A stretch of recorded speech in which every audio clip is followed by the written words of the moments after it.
Texas walking into College Station and getting what felt like to me and to most people that watched that football game, a definitive victory over Texas A&M. Final score was 17-7. What did we learn about Texas here? I think in a lot of ways now, we have been a little bit too quiet as the college football public around how good Texas really is and how good they're going to be moving forward. Y'all don't look now. They got a second date planned with Georgia in Atlanta. Make sure you're dialed in here. Make sure you are subscribed to the nth degree. I don't know what being subscribed to the nth degree means, but make sure you're locked in here because we want y'all a part of everything we got now moving forward. We got National Signing Day coming up, transfer portal about to open. May God have mercy on your soul and your roster. Make sure you're locked in. All I'm going to say, best way to be locked in by being subscribed and following on the social channels, Instagram, Twitter, at JDPicKell. So last night, to me, seeing Texas do what they did to this, what I would say is a very good Texas A&M football team. I don't leave this game thinking less about Texas A&M. I think that last night put the corrective lenses for us as a college football public on how good this Texas football team really is. Because after the Georgia game, then you go play Vanderbilt at Vanderbilt, and there's a bit of a optics thing whenever you play Vanderbilt close because all of us think about Vanderbilt as old Vanderbilt when actually Vanderbilt's just a good football team, beside the point. People were saying for the better part of the last few weeks, well, hey, how good is Texas really? Because you mess around with Kentucky, you mess around with Arkansas. Does Texas really have the chops like we thought they had after they went to Michigan and took that place over in week 2? Michigan's not actually even that good, as some people would say. Now, Ohio State would tell you differently. Again, another video for another time. Let's stay focused. After that win last night, I think we can all get realigned on the idea that Texas is a national title contending football team, if you didn't think that already. And there was nothing gimmicky about how they got it done last night. Steve Sarkisian said it postgame, and I'm so glad he did. This wasn't a game where you saw Texas pull out the double pass to beat A&M on the final play. It wasn't a game where you saw a bunch of different unique passing concepts that somehow got Texas A&M off guard. Like Quinn Ewers, for all of his natural God-given ability, had what I would call pretty similar to game manager kind of numbers. Now, I think he had a good game, and outside the turnovers, we'll talk about that a little bit later. But we saw Texas walk out there and play vintage SEC brand of football, the kind of football that a lot of folks, when it was announced Texas would go into the SEC, they weren't sure they could play that brand of ball. Last night, Quintravian Wisner rolls out there, over 30 carries, almost 200 yards. Anytime you have almost 30 carries, you would expect that yards per carry number to be a little bit lower. Still had almost 5.5 yards per carry.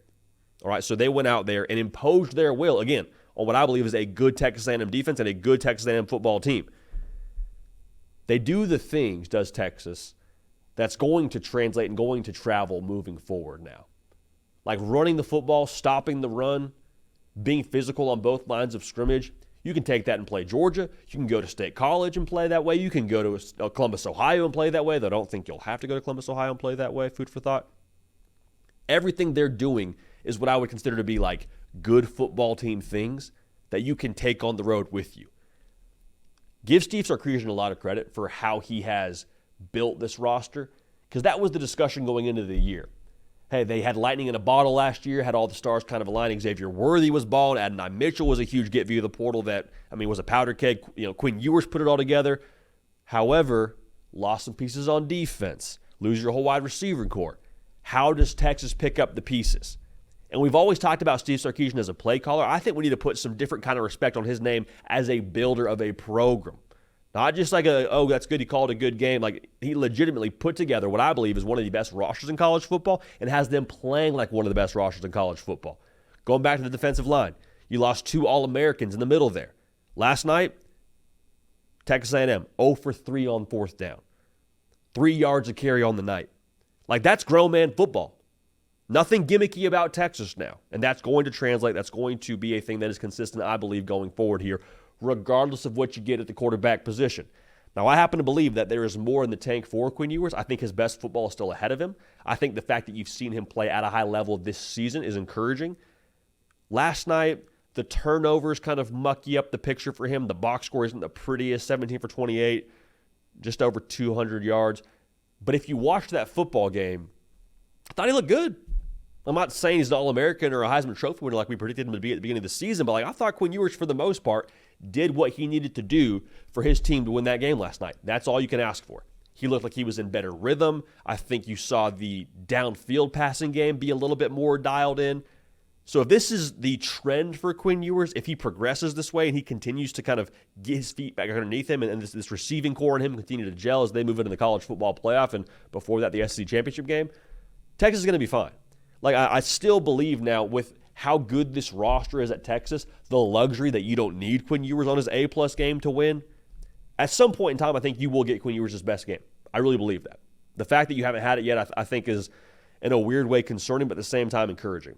But the fact that you don't need that right now, and you went out and beat a good ranked Texas A&M team at their place, a game you haven't played since 2011, and I promise you A&M would have love with every fiber of their being to walk that thing off last night, playing the war hymn, and have a good time afterwards. Like, to still be able to win that game that way speaks volumes to, I think, what Texas has under the hood.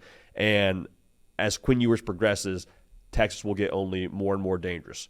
Also now, if you watch the show on, I guess it was Wednesday, we told you, hey, Arch Manning, think he needs a role. Think he needs some packages. What do you see that first Texas touchdown?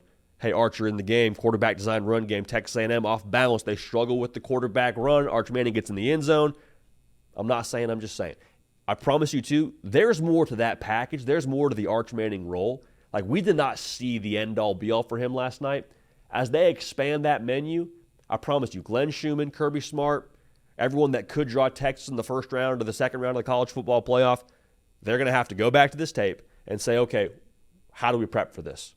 Or at the very least, hey, we need to prep for this. We need to spend an extra couple of plays during 11-on-11 or during our team period. We need to make sure we have an answer for when Arch Manning's in the football game.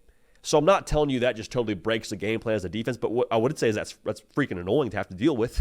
It's annoying to have to dedicate more time now to a mobile quarterback at Texas. And I promise you, again, like I said, there's more to that package. There's some pass plays I guarantee baked in there. I would guess there's some more misdirection baked in there for Arch Manning, whether he gives it, whether he pulls it. There's more there.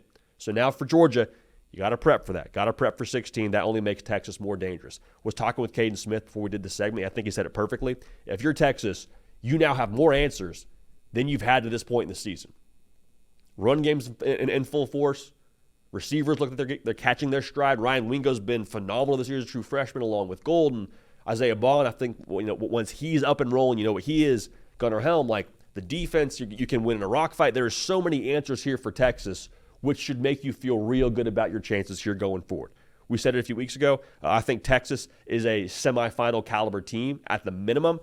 I can't wait to see what they do here going forward, because the curious thing for Texas now, when you go play Georgia for the second time, the first time you played Georgia, you had stepped under the heavy bar to some degree when it comes to resistance and opponents with Michigan. And Michigan at that point in time was sort of in a downward spiral. We were all kind of questioning that. Also, they hadn't played anybody really since, if you're talking about Michigan being their best opponent, they hadn't played that game since week 2. You now have stepped under the heavy bar if you're Texas. You've played Georgia. You have, I don't know if Vandy's the heaviest bar, but it's a win nonetheless on the road against what I would call a talented Vandy team that beat Alabama. You beat Texas A&M. Like, there is some real resistance training here for Texas to when you play Georgia the second time. I would be wildly surprised if Quinn Ewers is sacked 7 times yet again and they just look inept on both sides of the football, in the trenches, that is, when it comes to playing Georgia. Defense played great the first time against Georgia. Make no mistake about it. I don't know who's going to win that football game. We'll pick it on Tuesday. It is going to be very, very hard, though, to beat this football team with their talent, with their quarterback play, with their play caller, with their trenches, to beat them twice. So, again, Texas, no gimmick. They're the real deal. They're going to be a force in the college football playoff. They're a force in the SEC. Just forget whatever conference you put them in. Texas is a problem with the rest of college football. Last night solidified that. The corrective lenses are on. Texas is the real deal. Make sure you're locked in here. Make sure you're subscribed. Appreciate y'all. Love y'all. Going to keep this party rolling into the college football playoff and beyond. We will see y'all next time.